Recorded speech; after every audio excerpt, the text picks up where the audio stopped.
Queridos irmãos, a paz do Senhor, um convite de adoração nesta manhã, que nós possamos colocar diante do Senhor as nossas vidas. Salmo 116, versículo 1. Amo o Senhor porque Ele ouve a minha voz e a minha súplica. Eu amo o Senhor porque Ele ouve a minha voz e a minha súplica. Vamos abrir o nosso coração, meditar na palavra do Senhor e orar a Ele. Quero te convidar para que passemos agora alguns instantes em oração ao Senhor. Vamos orar e clamar a Ele. Pai nosso que estás nos céus, santificado seja o teu nome, nome bom, nome que traz paz, nome de poder. Ó Deus, Tu és grande, quão grande é o Senhor. E é a Ti, meu Pai, que nesta manhã nós queremos, mais uma vez, com a nossa vida, entrarmos na Tua presença santa, meu Pai, para Te adorar, para Te glorificar, mas também, meu Pai, derramar a nossa vida diante de Ti com louvores e agradecimentos, com ações de graças, meu Pai, porque Tu és um Deus digno de honra, glória, poder, porque, Deus, Tu és um Deus bom, e nós recebemos sempre, meu Pai, da Tua bondade, da Tua presença conosco. E uma das bondades é que nos dá mais uma oportunidade, nos dá mais uma manhã, onde podemos, juntos com os nossos irmãos, estarmos aqui para cantar louvores a Ti, mas também para aprender da Tua palavra, para que possamos ser guiados por ela. Obrigado, meu Pai, pelo Santo Espírito que está em nós, que vem de Ti. Ó Deus, abre a nossa mente nessa manhã para que possamos compreender quão grande, quão maravilhoso Tu és. Ó Deus, obrigado por ser o nosso Pai. Obrigado por cuidar de nós, de cada detalhe da nossa vida. Queremos Te adorar, queremos Te agradecer, meu Pai, mais uma vez, pela Tua bondade, pela Tua misericórdia, meu Pai, que nos dá de mais uma oportunidade estarmos, meu Pai, abrindo a Tua palavra para aprender dela, para sermos guiados por ela. Tu que nos ensina o que é útil para a nossa vida, através da Tua palavra. Obrigado, meu Pai. Pedimos que aceita a nossa adoração, o nosso louvor, aceita também a nossa gratidão nesta manhã e nos ensina pela palavra que vem da boca do Teu servo, em nome de Jesus. Amém e amém.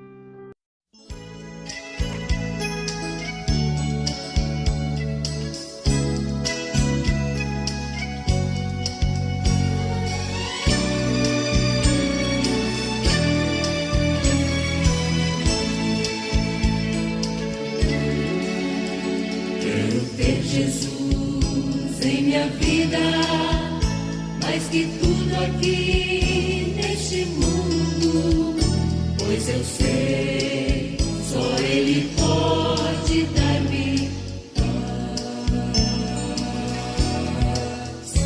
Em saber que Ele está em mim, vale muito mais que qualquer glória. Oh, quero ver Jesus em meu viver, mais que fama e graça.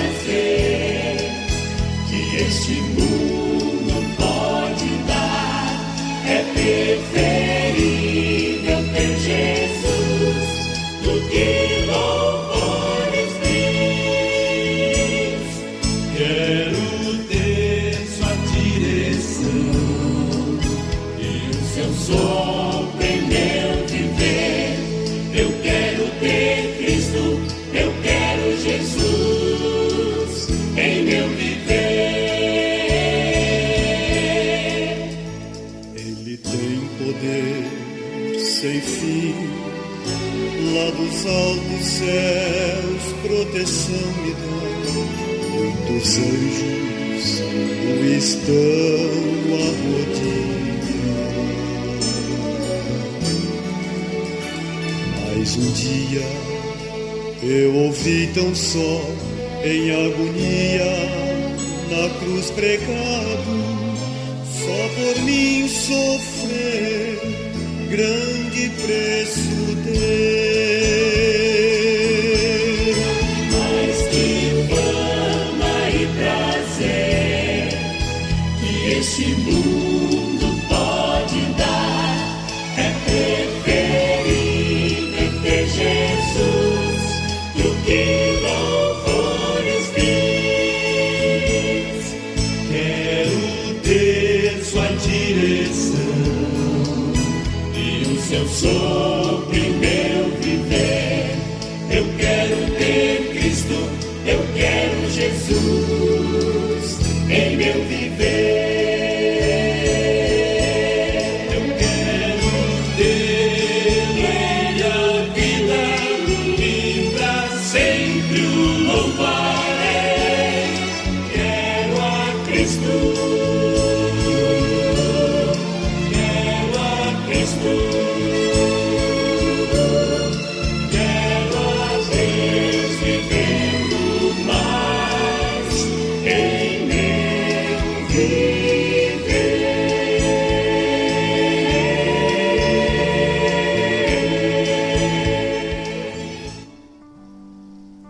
Olá, a paz e a graça do nosso Deus. Meditaremos em Marcos capítulo 5, versículo 22. Então chegou um dos chefes da sinagoga, chamado Jairo, e vendo-o, prostrou-se aos pés de Jesus. Parece haver uma ideia corriqueira de que o ser humano é bom por natureza e que, na verdade, as circunstâncias, o ambiente é que o levam a ser mal e a praticar o mal. Essa discussão não é nova, pelo contrário, ela é de muito tempo. Alguns teólogos já discutiram sobre isso. Agostinho, o bispo de Hipona, do IV século, e tantos outros já discutiram sobre esse assunto. Para o Santo Agostinho, o ser humano foi de tal maneira contaminado pelo pecado original de Adão que não tinha capacidade de ser bom por si mesmo, a menos que Deus assim o tornasse. Entretanto, a Bíblia, a Escritura Sagrada, nos adverte de que todo ser humano foi vitimado pelo pecado original. Salmo 51, versículo 5, Davi nos ensina que já fomos concebidos com a semente do pecado. Toda criança nasce com a natureza pecaminosa e com uma forte propensão para praticar o mal. Isto fica muito evidente na própria educação das crianças. Apesar dos pais se esforçarem para ensinar as crianças a fazer o bem, elas invariavelmente e instintivamente fazem coisas erradas e frequentemente precisam ser corrigidas. Educar filhos é uma tarefa nobre, especial, mas também muito árdua. A Bíblia nos ensina que não há um justo sequer. Todos se extraviaram. Romanos 3,12. Esta verdade é tão presente nas Escrituras que o próprio Jesus Cristo questionou a pergunta do homem rico: por que você me chama de bom? Ninguém é bom, a não ser um, que é Deus. Marcos 10, versículo 18. Portanto, meus amados ouvintes, o coração humano traz arraigado o orgulho e a soberba desde a sua origem, quando o ser humano pensou que seria como Deus. Gênesis capítulo 3. E é exatamente neste momento em que o evangelista Marcos nos conta a história de Jairo, chefe da sinagoga do Cafarnaum. A sinagoga era o lugar de culto dos judeus e era presidida por um fariseu, por alguém que fosse qualificado pelas autoridades religiosas judaicas. Desta forma, Jairo era um homem de posição, respeitado e conhecido em Cafarnaum. Entretanto, Jesus, ao contrário, era odiado pelos fariseus e religiosos do seu tempo. Era tido como um herege que não guardava o dia santo e que andava com um bando de pobres e agitadores sociais. Mas, de acordo com o texto bíblico, diz que Jairo, vencendo as barreiras sociais e religiosas, lançou-se aos pés de Jesus e lhe implorou que curasse sua filha. Foi o texto que nós lemos, Marcos 5:22. Então chegou um dos chefes da sinagoga, chamado Jairo, e vendo-o, prostrou-se aos pés de Jesus. Em meio ao sofrimento, à angústia, à aflição, este homem Jairo deixou de lado sua posição de homem ilibado, respeitado e de posição, e humildemente ajoelhou-se aos pés de um rabino mal visto pela religião oficial. Dá para entender e imaginar uma cena como essa em nosso mundo midiático? Que humilhação! Não há dúvidas, portanto, de que a tribulação e o sofrimento contribuem consideravelmente para fazer com que as pessoas desçam de seu pedestal, da sua arrogância, da sua petulância, da sua posição de suposta autoridade ou da sua glória que julga ter e se humilhem perante outro. No caso, o que Jesus Cristo entende ser humilhar-nos perante Cristo. E foi exatamente essa atitude de humildade que Jairo teve, porque ele queria alcançar a cura de sua filha. E a Escritura Sagrada, a Bíblia, diz que Deus resiste aos soberbos, mas dá graça aos humildes. Tiago 4, versículo 6. E há tantas outras passagens bíblicas que nos ensinam o valor da humildade diante dos fatos, que ela nos leva a depender de Deus. Notamos que Deus não atua enquanto estamos atuando, mas quando reconhecemos nossa impotência, nossa fraqueza, nossa debilidade e suplicamos por seu auxílio, sua orientação, sua direção. No Salmo 34, versículo 18, o salmista diz assim: perto está, Senhor, dos que têm o coração quebrantado. Ele salva os de espírito oprimido. Um dos grandes benefícios do sofrimento é poder fazer com que os nossos preconceitos, a nossa soberba, sejam quebrantados. O nosso coração duro, arrogante, seja amolecido. O sofrimento nos faz lembrar que somos pó e ao pó voltaremos. E certamente, somente o encontro com a nossa impotência, com a nossa limitação, é que nos faz olhar para cima e reconhecer que toda a nossa arrogância e soberba, toda a nossa suposta autossuficiência, para nada serve, a não ser para nos desapontar e nos fazer passar vergonha. Entretanto, meus irmãos, felizes são aqueles que, em meio à dor, conseguem ouvir a voz de Deus e reconhecem que estavam fora das suas posições, que se arrependem e que se colocam no lugar onde nunca deveriam ter saído. O melhor lugar para estarmos é onde Deus nos criou para estar, ao lado dos nossos semelhantes e não acima deles. A humildade nos leva a entender que não somos melhores do que ninguém ou mais merecedores. Desta forma, a prática da humildade nos ajuda a não ficarmos tristes ou invejosos com a sorte, com o sucesso dos outros. A humildade também nos ajuda na situação inversa, quando o sucesso nos alcança, nos mantendo no nosso lugar de seres humanos iguais aos outros. A humildade é libertadora para tirar o peso e a pressão de termos que ser os melhores, os maiores, os mais ricos ou os que fazem mais sucesso. Ela nos liberta da angústia. Mateus 6, versículo 3. Mas você, quando ajudar alguma pessoa necessitada, Faça isso de tal modo que nem mesmo o seu amigo mais íntimo fique sabendo do que você fez. Isso deve ficar em segredo, e o seu pai, que vê o que você faz em segredo, lhe dará a recompensa. A humildade pode ser entendida como uma estrada a ser percorrida.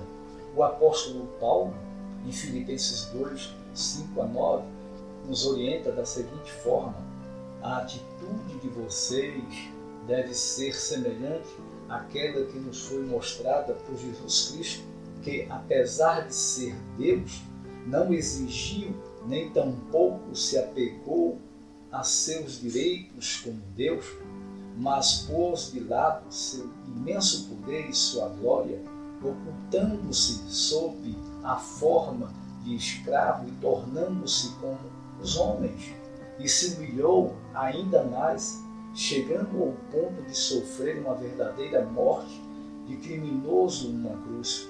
Contudo, foi por causa disso que Deus o elevou até as alturas do céu e lhe deu um nome que está acima de qualquer outro nome, para que ao nome de Jesus Cristo todo joelho se dobre no céu, na terra e debaixo da terra, e toda língua confesse que Jesus Cristo é o Senhor, para a glória de Deus Pai.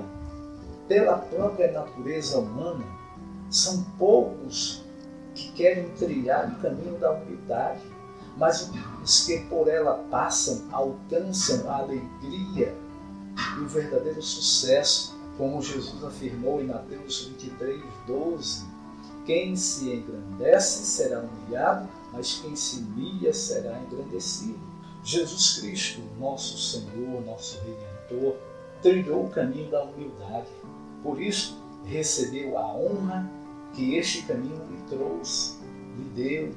Ele, sendo Deus, nasceu da Virgem, padeceu sob o poder de Pôncio Pilatos, foi crucificado, morto e sepultado, desceu em Hades, ressurgiu dos mortos e ao terceiro dia subiu ao céu e está assentado à destra de Deus Pai Todo-Poderoso, de onde há de vir para julgar os vivos e os mortos. O credo apostólico é essa a realidade. Mas eu preciso lhe perguntar: você se julga uma pessoa boa? Qual a sua resposta? Pois tenha a visão correta de quem você é e com certeza lhe ajudará a viver melhor essa resposta.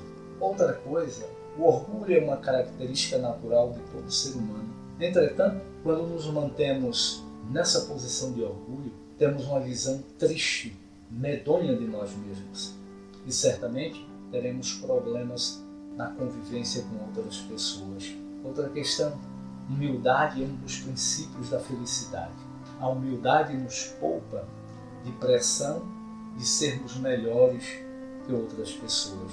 Humildade significa viver tão perto da realidade quanto possível. A realidade acerca de nós mesmos, dos outros, do mundo que vivemos. Que o eterno Deus lhe ajude a ser uma pessoa humilde, compenetrada na palavra desse Deus que conduz a vida de humildade, a vida santa. Deus te abençoe em Cristo Jesus. Vamos orar. Amado Deus, Pai de graça e misericórdia, continua nos auxiliando com o teu Santo Espírito a vermos na tua palavra direção para a nossa vida, que é uma vida contrita ao Senhor, colocada aos pés do Senhor, para vivermos debaixo do teu cuidado e da tua direção pelo teu Santo Espírito. Nos ajuda e nos orienta, ó Santo e Eterno Deus, em nome e pelo amor de Cristo Jesus. Amém.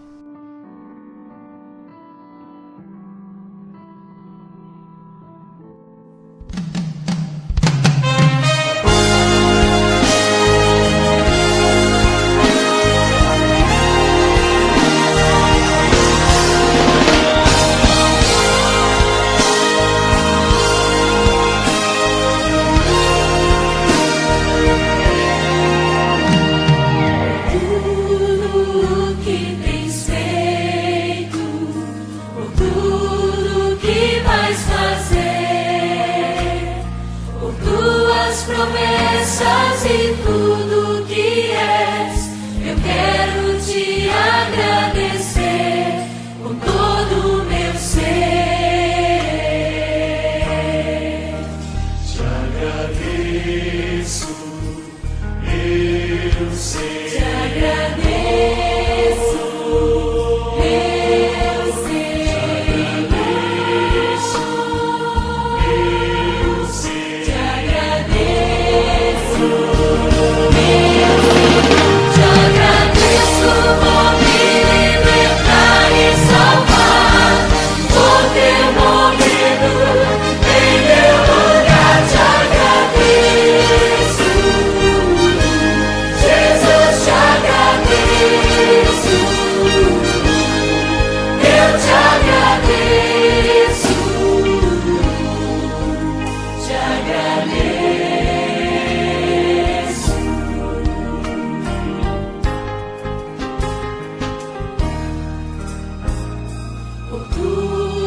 promessas e tudo que és.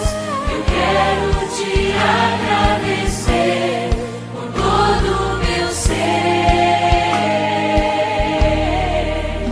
Te agradeço, meu ser. Te agradeço, meu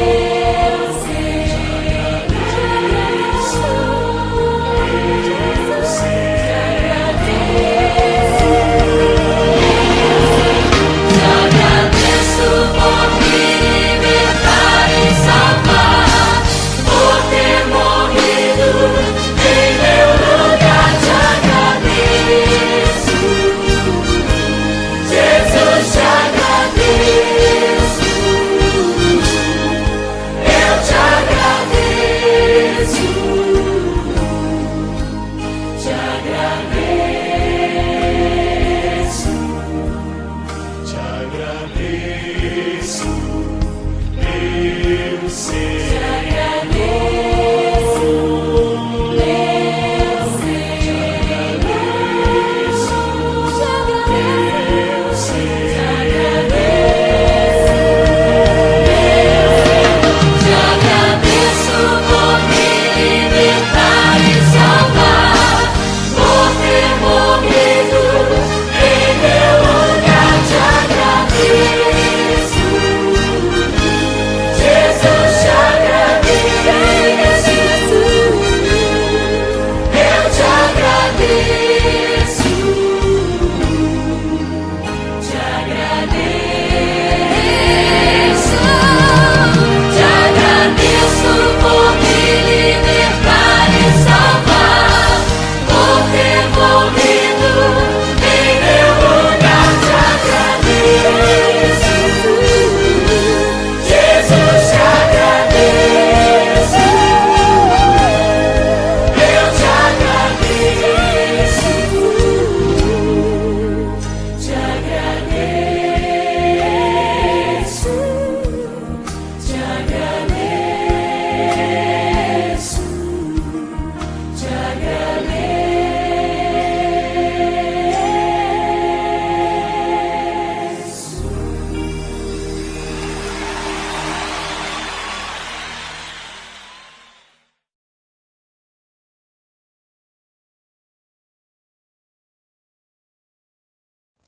O Senhor é bom e as nossas vidas estão em suas mãos. Obrigado, meu Deus, por mais este momento com os nossos irmãos. Recebe o nosso culto e abençoa o nosso dia. Muito obrigado por tudo, meu Deus, em nome de Jesus. E queremos desejar a todos um dia abençoado. Que o Senhor te abençoe e te guarde.